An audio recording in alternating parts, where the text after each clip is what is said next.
Le secret de la fille silencieuse, prémonition et sœur disparue. Il était une fois 3 sœurs vivant dans une petite cabane au bord d'une rivière. Ella, silencieuse et réfléchie, Lina, joyeuse mais peureuse, et Mira, curieuse et un peu impulsive. La cabane se trouvait au bord de vastes forêts et de roseaux qui bruissaient au vent. Le matin, le chant des oiseaux remplissait l'air, et le soir, le murmure tranquille de la rivière enveloppait la maison. Ella était différente des autres. À l'âge de 10 ans, un matin, elle cessa soudainement de parler. Ni les avertissements affectueux de ses parents, ni les guérisseurs du village, ni les remèdes à base de plantes ne purent la faire parler. Les années passèrent et le silence d'Ella devint normal pour la famille. Un jour, pendant la saison des semailles, la famille d'Ella se préparait à aller au champ. À ce moment-là, Ella s'écria soudain : « Ne partez pas au champ aujourd'hui !» Sa famille fut choquée. Ils n'avaient pas entendu sa voix depuis des années et ne comprenaient pas ce que cela signifiait.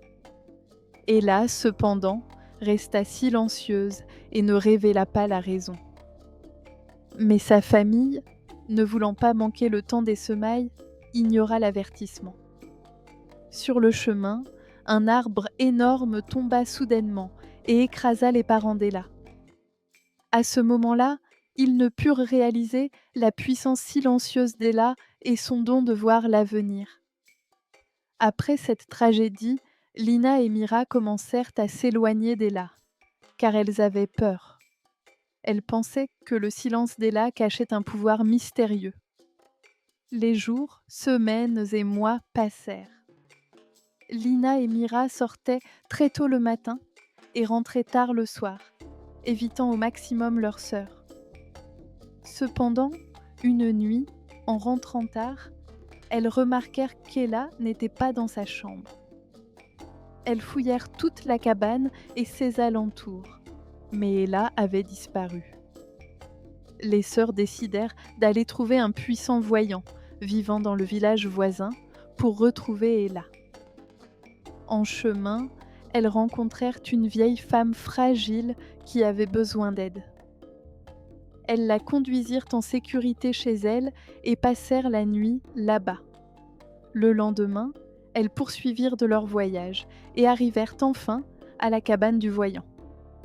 Mais à l'intérieur, c'était le silence total. En entendant un bruit derrière la cabane, elles se dirigèrent vers l'endroit et ne purent croire ce qu'elles voyaient. Ella était attachée dans une petite cabane. Paniquées, elles la détachèrent et s'éloignèrent rapidement. Le voyant révéla à Ella un secret spécial. Elle était née avec un pouvoir rare, capable de voir l'avenir, et ce pouvoir était convoité par un voyant mal intentionné. Il expliqua aussi que les larmes de Lina et Mira pouvaient permettre au voyant maléfique de s'approprier ce pouvoir. Ella prit les larmes de ses sœurs et les frotta sur ses yeux. Soudain, elle retrouva la parole et son pouvoir fut entièrement sécurisé. Lina et Mira n'en croyaient pas leurs yeux.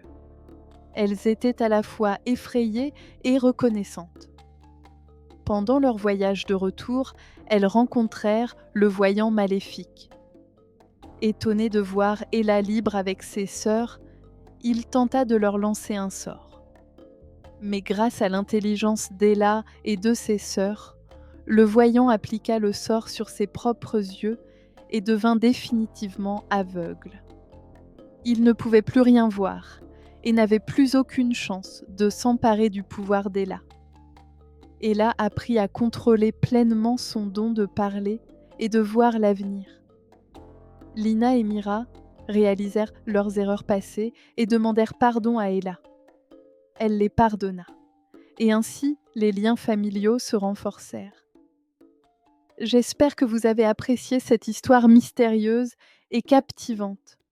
Si c'est le cas, n'hésitez pas à liker, vous abonner et laisser un commentaire. À très bientôt pour une nouvelle aventure magique.